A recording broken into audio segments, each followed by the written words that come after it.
नमस्कार दोस्तों, पाथफाइंडर में आप सभी का स्वागत है। मेरा नाम है डॉक्टर महिपाल सिंह राठौड़ और आज इस वीडियो में मैं आपके साथ चर्चा करूंगा जम्मू कश्मीर के परिसीमन आयोग के द्वारा लिए गए इंपॉर्टेंट डिसीजंस के बारे में। कश्मीरी पंडितों को 2 सीट दी जाएंगी रिजर्व करके, ये बहुत बड़ा फैसला है और ये डीलिमिटेशन कमीशन के इंपॉर्टेंट निर्णयों में से एक है। दूसरे डिसीजंस क्या हैं वो मैं आपको बताऊंगा। इसके साथ ही कुछ अपडेट्स हमारे पाथफाइंडर चैनल को लेकर भी हैं, वो मैं आपको लेक्चर के एंड में देने वाला हूं, so stay back till then. तो ये मेरा टेलीग्राम चैनल है, ये पाथफाइंडर का टेलीग्राम चैनल है जहां पर आप लेक्चर्स के पीडीएफ्स को डाउनलोड कर सकते हैं। सभी लेक्चर्स की अपडेट्स आपको यहां प्राप्त हो जाएंगी।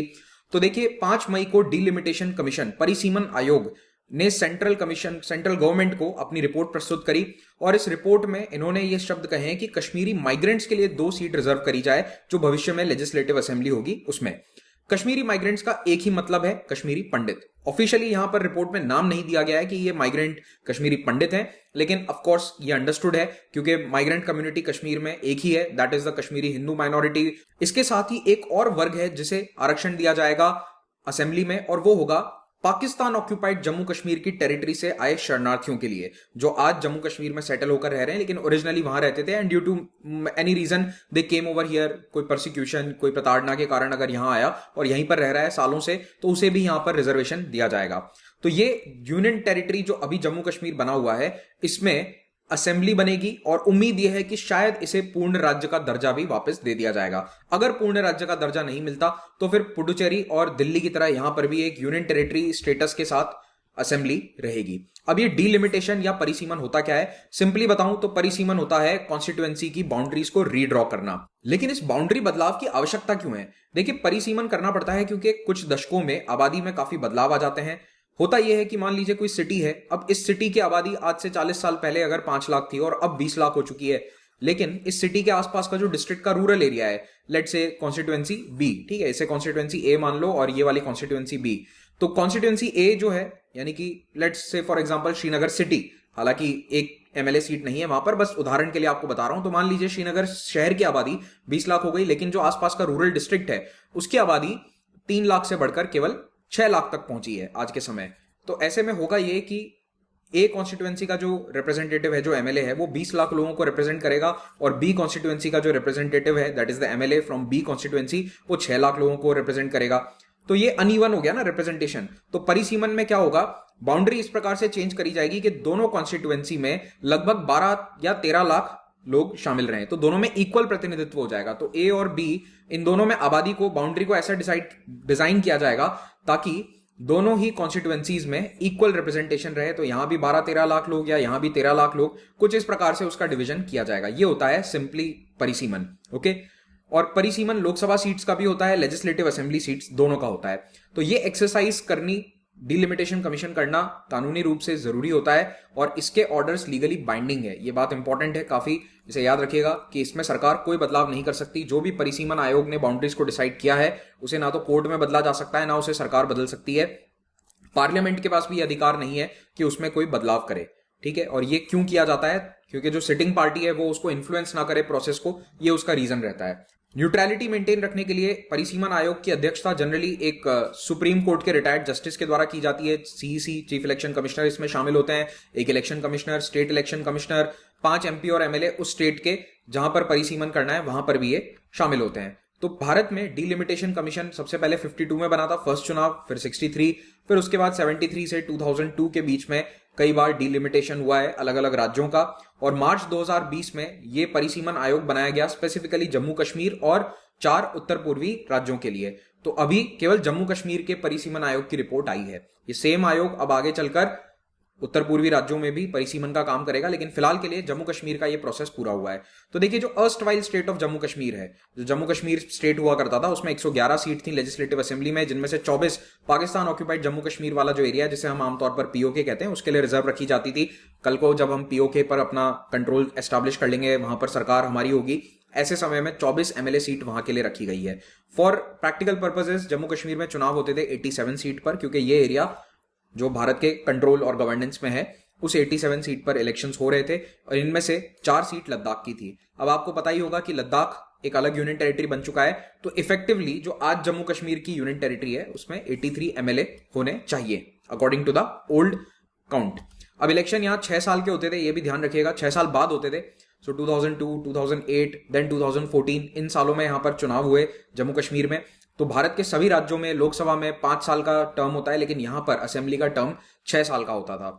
और ये अलग व्यवस्था थी, basically due to article 370 the provisions were different. इस परिसीमन आयोग में एक और बहुत बड़ा बदलाव ये हुआ है कि पहले जम्मू कश्मीर का परिसीमन होता था जम्मू कश्मीर के संविधान के अनुसार। जम्मू कश्मीर का अपना एक अलग स्टेट का कॉन्स्टिट्यूशन था, उसके अनुसार होता था, और वहां का आरपीए एक्ट भी अलग था। लेकिन अब जो नया परिसीमन आयोग बना है, ये पहली बार भारत के संविधान के अनुसार काम करेगा।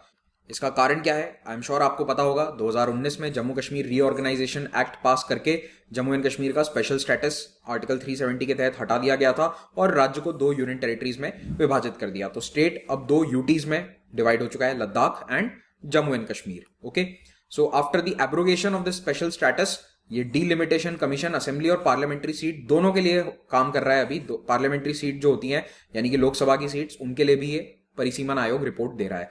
तो अभी ये है जम्मू कश्मीर राज्य और ये है लद्दाख। अब इस जम्मू कश्मीर के एरिया में आपको देखकर लग रहा होगा कि ये एरिया में तो छोटा है, लद्दाख बड़ा है, तो यहां पर केवल 4 सीट क्यों है? तो इसका रीजन ये है कि this is a very sparsely populated area.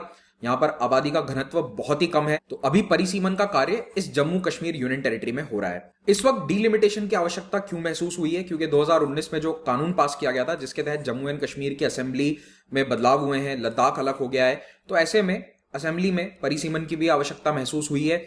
और इस एक्ट ऑफ 2019 में यह बात कही गई थी कि जम्मू कश्मीर की विधानसभा में जो नंबर ऑफ सीट्स हैं, कॉन्स्टिट्यूएंसीज हैं, वो बढ़ाई जाएंगी, 107 से 114 कर दी जाएंगी। लेकिन इसमें ये 24 सीट्स भी शामिल हैं, जो पीओके वाली 24 सीट्स हैं, ये भी शामिल हैं। अगर इन्हें आप हटा दोगे तो इफेक्टिवली असेंबली की स्ट्रेंथ 90 हो जाएगी, और पहले ये 83 हुआ करती थी, राइट? 83 + 4, लद्दाख अब अलग हो गया है तो 83। लेकिन इस 2019 के कानून ने कहा कि 83 नहीं, बल्कि अब 90 सीट रहनी चाहिए। तो जब 83 से 90 होगा तो परिसीमन तो करना पड़ेगा। ये 6 नई कॉन्स्टिट्यूएंसीज कहां होंगी, कैसे बनेंगी, पुरानी कॉन्स्टिट्यूएंसीज में क्या चेंज होंगे? तो इसीलिए डीलिमिटेशन 2019 के बाद जरूरी बन गया। 6 मार्च 2020 को केंद्र सरकार ने जम्मू कश्मीर के लिए परिसीमन आयोग का गठन किया, जिसकी अध्यक्षता करी गई है सुप्रीम कोर्ट की रिटायर्ड जज जस्टिस रंजना प्रकाश देसाई के द्वारा। और इसके अलावा इसमें भारत के सीईसी, जम्मू कश्मीर के चीफ इलेक्टोरल ऑफिसर, ये भी शामिल है। और एसोसिएट मेंबर के तौर पर जम्मू कश्मीर के 5 एमपी, जिनमें से 2 बीजेपी और 3 नेशनल कॉन्फ्रेंस के हैं, वो भी शामिल हैं। परिसीमन जब भी किया जाता है तो उसमें लेटेस्ट अवेलेबल सेंसस डेटा का इस्तेमाल होता है। तो लास्ट सेंसस 2011 का हुआ था, जिसका डेटा हमारे पास अवेलेबल है। इसके बेसिस पर यह आबादी का घनत्व के अनुसार अब परिसीमन किया गया है। और 4 अन्य नॉर्थ ईस्टर्न राज्य जहां पर यह आयोग आगे काम करेगा, वो असम, मणिपुर, अरुणाचल प्रदेश और नागालैंड है। तो कमीशन का काम 1 साल में पूरा होना था, लेकिन ऑफ कोर्स ड्यू टू कोविड-19 उसको थोड़ा समय लग गया, और डेडलाइन कई बार एक्सटेंड भी हुई है उसकी। और इसका कारण एक ये भी था कि पॉलिटिकली नेशनल कॉन्फ्रेंस के एमपी इसमें शामिल होने को पहले तैयार नहीं थे। ओके, अब इस कमीशन के द्वारा रिपोर्ट जो प्रस्तुत करी गई है, इसमें इंपॉर्टेंट अपडेट्स क्या है? पहली अपडेट कि असेंबली में 7 नई सीटें जोड़ी जाएगी, जिनमें से 6 जम्मू में होंगी और 1 कश्मीर में। तो पहले कश्मीर में 46 सीट थी और जम्मू डिवीजन में पहले थी टोटल 37 सीट्स। तो 37 और 46 का कैलकुलेशन था, जो अब बदलकर हो जाएगा 43 और 47। तो जम्मू डिवीजन में सीट्स ज्यादा बढ़ाई गई हैं, कश्मीर में कम बढ़ाई गई हैं। एग्जिस्टिंग असेंबली के जो एरियाज हैं उनमें भी बदलाव किए गए हैं, और इस तरह से जम्मू कश्मीर का जो इलेक्टोरल मैप है वो पूरी तरह से अब रीड्रॉ हो चुका है। ये डिस्ट्रिक्ट मैप है जम्मू एंड कश्मीर का, आप यहां पर देख सकते हैं। तो इसमें जम्मू डिवीजन, रफली ये वाला एरिया जो है ये जम्मू डिवीजन है और ये कश्मीर घाटी है। अगेन एरिया वाइज आप देखेंगे तो जम्मू आपको एरिया वाइज बड़ा नजर आएगा, लेकिन यहां पर आबादी का घनत्व थोड़ा कम है। कई डिस्ट्रिक्ट्स ऐसे हैं जैसे कि किश्तवाड़, पुंछ एटसेट्रा, जहां पर आबादी की डेंसिटी कम है। और जो कश्मीर वैली वाला एरिया है, कश्मीर घाटी जिसे कहा जाता है, that is a much more densely populated area. Lok Sabha की जो सीट्स हैं इनमें भी बदलाव किए गए हैं। अनंतनाग की जो बाउंड्री है उसको रीड्रॉ किया गया है। तो जम्मू में जो पीर पंजाल वाला एरिया है, जिसमें पुंछ और राजौरी जिले आते हैं, ये पहले जम्मू पार्लियामेंट्री सीट का पार्ट थे, अब इन्हें ऐड कर दिया गया है अनंतनाग में। तो देखिए, पहले ये जो राजौरी पुंछ के कुछ एरियाज हैं ये पहले आते थे यहाँ पर जम्मू सीट के साथ जुड़े हुए थे, अब इन्हें अनंतनाग में ऐड कर दिया गया है। तो एक तरह से अनंतनाग सीट जो है वो केवल एक डिवीजन की सीट अब नहीं रही है। Anantnag will be straddling 2 different divisions. तो अनंतनाग लोकसभा सीट में अब कुछ एरिया कश्मीर का भी होगा, कुछ जम्मू का भी होगा।